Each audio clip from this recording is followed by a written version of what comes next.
सबको जय मसीह की। परमेश्वर के नाम की महिमा हो। आज हम देखेंगे मिस्र देश को जाना और हम पढ़ेंगे इसके लिए मत्ती रचित सुसमाचार उसका दूसरा अध्याय की 13वीं आयत से लेकर 18 आयत तक।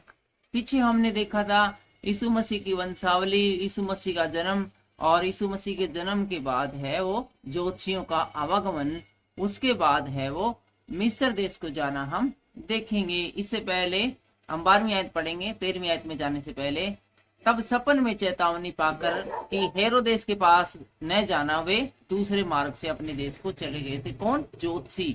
कौन ज्योतिषी? जो यीशु मसीह का तारा देखते हुए यीशु मसीह के पास आए थे, जहां यीशु मसीह का जन्म हुआ था, और यीशु मसीह को प्रणाम किया था और उसको बहुत सारे सोने चांदी लोबान है वो गिफ्ट भी किए थे। वही ज्योतिषी है वो दूसरे रास्ते से हेरोदेस के पास न जाकर अपने देश को चले गए। उसके बाद की घटना को आज हम देखेंगे। मिस्र देश को जाना में 13 आयत से लेकर 18 आयत तक आज हम देखते हैं। उनके चले जाने के बाद प्रभु के एक दूत ने सपन में यूसुफ को दिखाई देकर कहा। जब ज्योतिषी है वो अपने देश को दूसरे रास्ते पर चले गए और हेरोदेस के पास न गए, उसके बाद क्या होता है कि स्वर्गदूत है वो सपन में यूसुफ को दिखाई देता है और दिखाई देकर क्या कहता है, उठ, उस बालक को और उसकी माता को लेकर मिस्र देश को भाग जा, और जब तक मैं तुझसे न कहूं तब तक वहीं रहना, क्योंकि हेरोदेस इस बालक को ढूंढने पर है कि उसे मरवा डाले। तो स्वर्गदूत यूसुफ को कहता है कि तुझे इसी समय है अपने इस बालक को और इसकी माता को लेकर मिस्र देश को चले जाना है और वहीं पर रहना है और वापस नहीं आना है जब तक कि मैं तुझे नहीं बोलता। मैं तुझे दोबारा आकर बताऊंगा कि कब वापस आना है, क्योंकि इस समय हालात यहाँ के ठीक नहीं है। हेरोदेस राजा काफी गुस्से में है और इस बालक की सर्चिंग है वो बड़े ही जोश खरोश के साथ करा रहा है ताकि इसको ढूंढ कर मरवा डाले। और 14वीं आयत में इस प्रकार से आगे लिख दिया गया है, तब वह रात ही को उठकर बालक और उसकी माता को लेकर मिस्र देश को चला गया। फिर हम देखते हैं कि रात को ही तुरंत स्वर्गदूत की आज्ञा पाकर जब यूसुफ ने देखा कि उसकी माँ को खतरा है और बच्चे को भी खतरा है, तो तुरंत ही रातों रात है वो है उठकर मिस्र देश को भाग गया, मिस्र देश जाने के लिए चल पड़ा। और 15वीं आयत में लिखा है, और हेरोदेस के मरने तक वहीं रहा, और काफी सालों तक, जब तक कि हेरोदेस राजा की मृत्यु नहीं हो गई, यूसुफ यीशु के साथ और माता मरियम के साथ मिस्र देश में ही रहा, इसलिए कि वह वचन जो भविष्य वक्ता के द्वारा कहा गया था पूरा हो, मैंने अपने पुत्र को मिस्र से बुलाया। मैंने अपने पुत्र को मिस्र देश से बुलाया, मतलब परमेश्वर ने कहा कि मैंने अपने पुत्र को मिस्र से बुलाया, अर्थात यीशु मसीह है वो बचपन में काफी दिनों तक मिस्र में रहे थे अपने पिता के साथ में, और जब हेरोदेस मर गया तो मिस्र से बुलाया।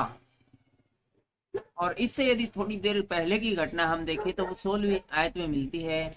जब हेरोदेस ने यह देखा कि ज्योतिषियों ने उसके साथ धोखा किया है, तब वह क्रोध से भर गया और लोगों को भेजकर ज्योतिषियों द्वारा ठीक ठीक बताए गए समय के अनुसार बेतलम और उसके आसपास के स्थानों के सब लड़कों को जो 2 वर्ष या उससे अधिक आयु छोटी के थे मरवा डाला। अब हेरोदेस को पता चला वे ज्योतिषी तो वापस आए नहीं। बड़ा इंतजार किया हेरोदेस ने, ज्योतिषी आएंगे बताएंगे यीशु मसीह कहाँ पर है और देखने में कैसा है, कौन सा घर है, कौन उसका पिता है, कौन माता है, ये सारी जानकारी पाने के लिए हेरोदेस इंतजार कर रहा। लेकिन ज्योतिषी है वो परमेश्वर के दूतों की आज्ञा पाकर दूसरे रास्ते से अपने देश चले गए। और जब लंबा इंतजार किया हेरोदेस ने और ज्योतिषी लौट कर नहीं आए, तो उसने फिर खुद पता किया कि यीशु का जन्म कहाँ हुआ था। और उसको जब पता चलता है कि वो मिल नहीं रहा है यीशु मसीह, एक बार फिर से पढ़ेंगे, और आसपास के स्थानों के सब लड़के के जो ओर से उसका थे मरवा डाला। फिर हेरोदेस को पता नहीं चला कि इसमें से कौन सा बच्चा है वो यीशु मसीह है।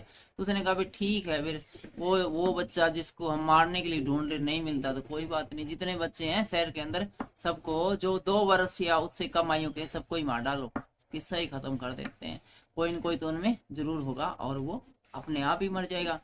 और 17वीं आयत कहती है, तब जो वचन यिर्मयाह भविष्यवक्ता के द्वारा कहा गया था वह पूरा हो। यह इसलिए क्योंकि यिर्मयाह भविष्यवक्ता ने ये वचन बहुत पहले ही बोल दिया था। क्या वचन बोला था?